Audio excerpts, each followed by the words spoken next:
নম্বর নবীজি বলছেন, স্বামী যখন স্ত্রীর কাছে ঘুমাইবে একটা দোয়া আছে না নাই?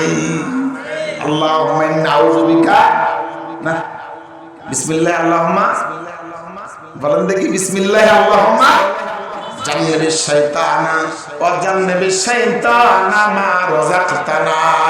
আল্লাহর নবী বলেছেন এই দোয়া যদি কেউ পড়ে শয়তানের ওয়াসওয়াসা থেকে মুক্ত হবে। তবে সন্তান ভালো হবে এই দোয়া ভালো হওয়ার জন্য নয়, আগের দুই দোয়া সন্তান ভালো হওয়ার দোয়া। সুবহানাল্লাহ। আল্লাহর নবী বিশ্বনবী বলছেন আল্লাহর কাছে দোয়া করেন। আল্লাহর নবী বিশ্বনবীজির ওয়াদা, সন্তান ভালো দিবেন আল্লাহ। যদি দোয়া করতে পারেন সন্তান ভালো হবে।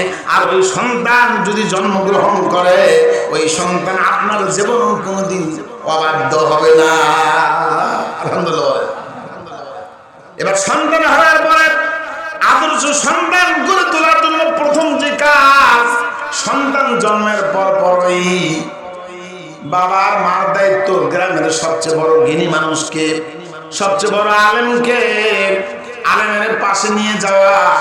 এদেশে আলেম চেনে না, ফকিরের পাশ ধরে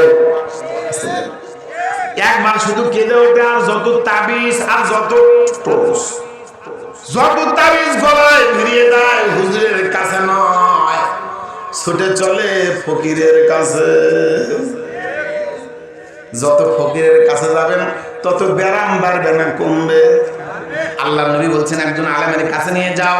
আল্লাহর নবী যে একদা বসে আছেন হযরত আব্দুল্লাহ ইবনে আব্বাস রাদিয়াল্লাহু তাআলা আনহুকে নিয়ে, তার বাপ আল্লাহর নবীর কাছে গেলেন। বিশ্ব নবীজিকে গিয়ে বললেন, ইয়া রাসূলুল্লাহ, ইয়া হাবিবাল্লাহ, নবীজি আমার সন্তান ইবনে আব্বাস ছোট্ট ছেলে আপনার কাছে এসেছি, আপনার সমীপে হাজির। দয়া করে মেহেরবানি করে যদি আমার জন্য দোয়া করতেন, আমার সন্তানের জন্য দোয়া করতেন। আল্লাহর নবী বিশ্ব নবীজি হযরত আব্দুল্লাহ ইবনে আব্বাসের মাথায় হাত দিয়ে একটা দোয়া করে দিলেন। ওই দোয়ার কারণে গোটা বিশ্ব বরেণ্য মুফাসসির হলেন ইবনে আব্বাস। সুবহান। এখন সেই দোয়া আছে না নাই? আর জোরে বলেন আছে না নাই?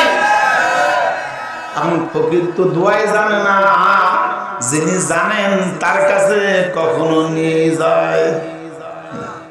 আল্লাহ নবী বলেছেন ভালো মানে আলেমের কাছে নিয়ে যাবে, আলেমের কাছে গিয়ে দোয়া দিবা।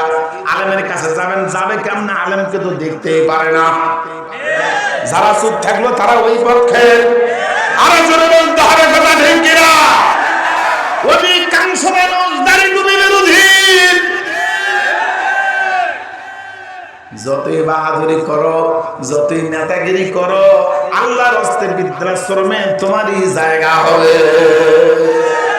আমিও বাবার বেটা, বেশি দূরে বাড়ি নয়, সাকিয়ামতলা, মধুপুর, সোনাতলা। একবার খোঁজ নিয়ে দেখেন বাবার বেটা কার বলে। তোমার ছেলে কেন কথা শোনে না? তোমার ছেলে কেন সালাম দেয় না? তোমার ছেলের হাতের কেন খাবার তোমার জোটে না? আমরাও তো ছেলে, আমাদের বাপ কেন না খায়া থাকে না? কি নিবেন? ভালো এক মুষ্টি খাবার বাবা মা ছাড়া মুখে দিতে পারি না।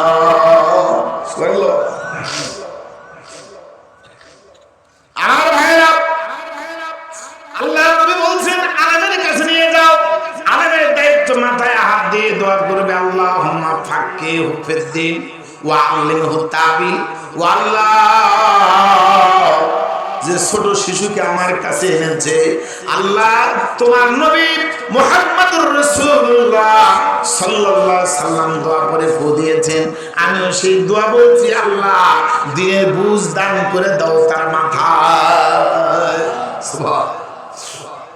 দোয়া করে নিয়ে আসেন। 7 দিনের দিন সামর্থ্য থাকলে আকিকা করবেন, যদি সামর্থ্য না থাকে আকিকা নাই, তবে চেষ্টা করবেন।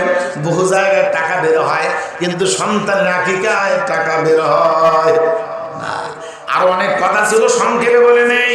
আল্লাহ নবী ভাই জায়গা ভরে গেছে, কোথায় বসতে বলবো বলেন?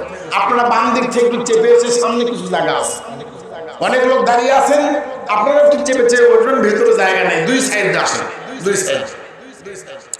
আল্লাহ নবী বিশ্ব নবীজি বলছেন প্রত্যেকটি বাবা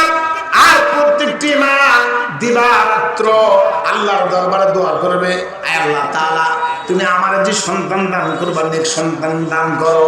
কি সন্তান? নেক সন্তান দান করো। দোয়া করবেন রব্বি হাবলি মিনাস সলিহিন